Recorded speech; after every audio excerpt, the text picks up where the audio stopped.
Fala pessoal, como é que tá? Tudo bem? Marcelo Cardoso aqui, seja mais uma vez muito bem-vindo ao meu canal.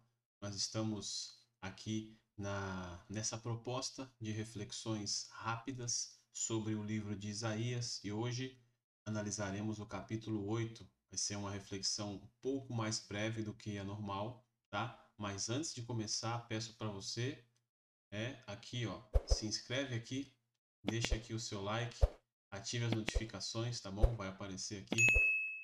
Ajuda a esse canal a alcançar mais pessoas com essas mensagens que a gente está começando agora numa série um pouco mais longa. O livro de Isaías tem 66 capítulos, a gente quer passar o livro todo e também temos a proposta de trazer aqui resenhas de livros, leituras de artigos, aulas, né? Algumas aulas que eu ministro na igreja, em outros locais.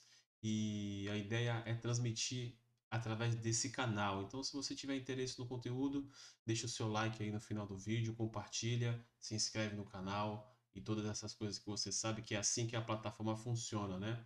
O YouTube funciona com esse engajamento. Então, conto com a sua força aí, ok? Hoje nós vamos dar continuidade ao capítulo, o livro de Isaías, no capítulo 8. No último vídeo, nós falamos sobre o capítulo 7. E eu disse para vocês que o capítulo 7 e o capítulo 8 estavam ligados, porque os dois tratavam ali da guerra chamada Sírio-Efraimita, não é?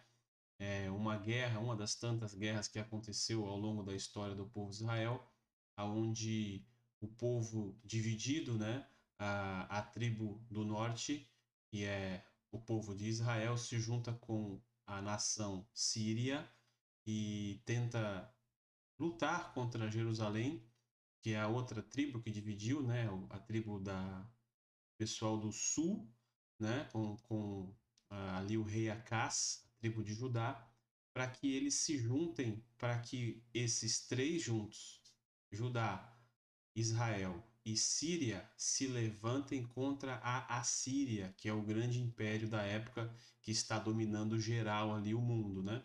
Só que isso acaba não acontecendo e pior, no capítulo 8 você vai ver que Isaías ele vai proferir, né, vai transmitir a profecia de que a Assíria vai dominar tanto Israel quanto a própria Síria. Não confunda Síria com Assíria, tá bom?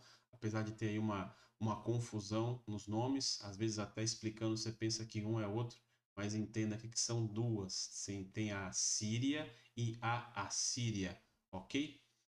Então, eu quero mostrar para vocês aqui na tela o início do capítulo 8.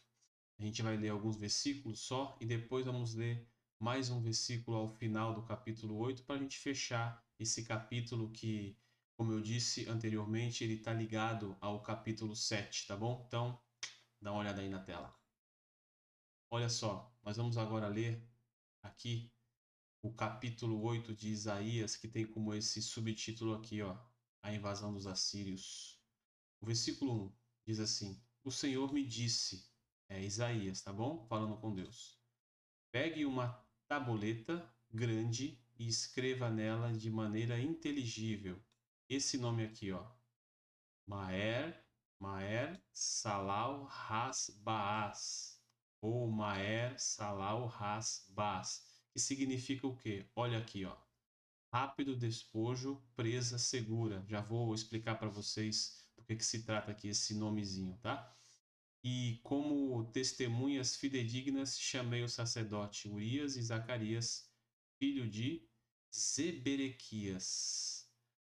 Então tive relações com a profetisa e ela ficou grávida e deu à luz um filho, e o Senhor me disse: Ponha nele o nome de Maer Salal Has Baas, porque antes que o menino saiba dizer papai ou mamãe, as riquezas de Damasco, que é a capital da Síria, e os despojos de Samaria, que é a capital de Israel, a tribo do norte, serão levados ao rei da Assíria, aquele império que os dois aqui, Damasco e Samaria, né, capitais, queriam se levantar contra. Então, o Senhor falou comigo de novo, dizendo: Visto que este povo desprezou as águas de Siloé, que correm brandamente, e está se derretendo de medo diante de Rezim e do filho de Remalias, eis que o Senhor fará vir sobre eles, aqui ó, eles, as águas do Eufrates, fortes e impetuosas, isto é, o rei da Assíria, com toda a sua glória. Essas águas encherão o leito dos rios e transbordarão por todas as suas ribanceiras, penetrarão em Judá, inundando e passando por ele, chegarão até o pescoço e suas asas estendidas cobrirão a largura de toda sua terra, ó Emanuel. Então aqui, do versículo 1 até o versículo 8 que a gente acabou de ler, você vai perceber que Deus está dizendo que o povo assírio, o império assírio, vai vir tanto sobre a Síria, como sobre Samaria e também sobre Judá, que tem sua capital Jerusalém, o Reino do Sul. Por quê? Porque, como se você se lembrar do capítulo 7, o rei de Judá, Acás, ele não obedece uma ordem que o profeta Isaías deu para ele. O profeta diz: Olha, pede um sinal para Deus, né? Não fique com medo da Síria e nem da união do Reino do Norte com a Síria, né? Porque eles não vão fazer nada com vocês. Mas aí Acas não obedece à condição que Isaías dá para ele e ele prefere desprezar o conselho de Deus. Então o que acontece? A Assíria não só vai derrotar a Damasco e Samaria, como também vai vir sobre Judá. Não vai dominar Judá, mas vai dar uma canseira, vai alcançá-los também. Então seria como uma espécie de um castigo, né? Melhor dizendo, literalmente, não uma espécie, mas literalmente um castigo sobre Acás, que não obedeceu à voz de Deus por meio do profeta Isaías, conforme o capítulo 7. Se você não viu, assiste o vídeo anterior que eu estou falando sobre isso. E nisso, por que que Judá não vai ser totalmente destruída, apesar de Acás? Porque Deus fez uma promessa de que através da tribo de Judá viria a raiz de Davi, né? Do tronco de Jessé, viria o descendente que vai redimir o seu povo, que é o próprio Jesus. Então Jesus ele vem da linhagem da tribo de Judá. E apesar dos seus comandantes, dos seus reis, né, ao longo da história, ela não é destruída, porque Deus mantém a sua promessa. Tá bom? Então, o que acontece aqui é também interessante, se você ver aqui, ó, deixa eu colocar na tela, no, no versículo, aqui, ó, põe o nome do menino de Maé, Salal, Ras, Baas, que significa isso, né? Aqui tem o significado, ó, rápido despojo, presa segura. Por que que ele vai colocar o nome desse menino assim? Porque tanto Samaria quanto Damasco serão uma presa segura, ou seja, fácil, né, para o Império Assírio. Então eles serão derrotados e o nome da criança, que é filho de Isaías, né, vai ter esse nome para lembrar que o povo, conforme Deus havia falado, né, o povo de Samaria e de Damasco, eles foram derrotados pelo Império Assírio. Tá? E lembra que a gente viu no capítulo 7, se você não viu, assiste aí o vídeo anterior do capítulo 7, onde Isaías diz que e a virgem conceberá e dará luz, e o seu nome será Emanuel, tal. A gente falou sobre aquela questão da profecia de duplo cumprimento. Então tá aqui, não tá falando que isso vai acontecer só quando Jesus nascer, mas isso começa a acontecer agora com o nascimento do filho de Isaías e se cumpre com o nascimento de Jesus, tá bom? Então, no capítulo 7, ele se refere a essa criança que é filho de Isaías, né? Que tem esse nome todo aí, ó, Maer, Saal, Ras, Baas, que significa rápido despojo, né? E presa segura, presa fácil. Então a Assíria vai passar por eles de uma maneira rápida e fácil, né? Isso vai acontecer. Então é uma interpretação que tem a sua corroboração aqui agora. Eu havia falado sobre isso no vídeo passado. E eu queria só ler mais um versículo aqui, que se eu não me engano é o 19. E aí a gente já conclui essa reflexão no capítulo 8 de Isaías. Eu vou puxar para vocês aqui. É o 19, deixa eu ver. Aqui, ó, versículo 19. Quando disserem a vocês: consultem os médiuns e os adivinhos que sussurram e murmuram, será que um povo não deveria consultar o seu Deus? A favor dos vivos se consultarão os mortos? Então, olha só, isso aqui é uma acusação que Isaías está fazendo sobre o povo.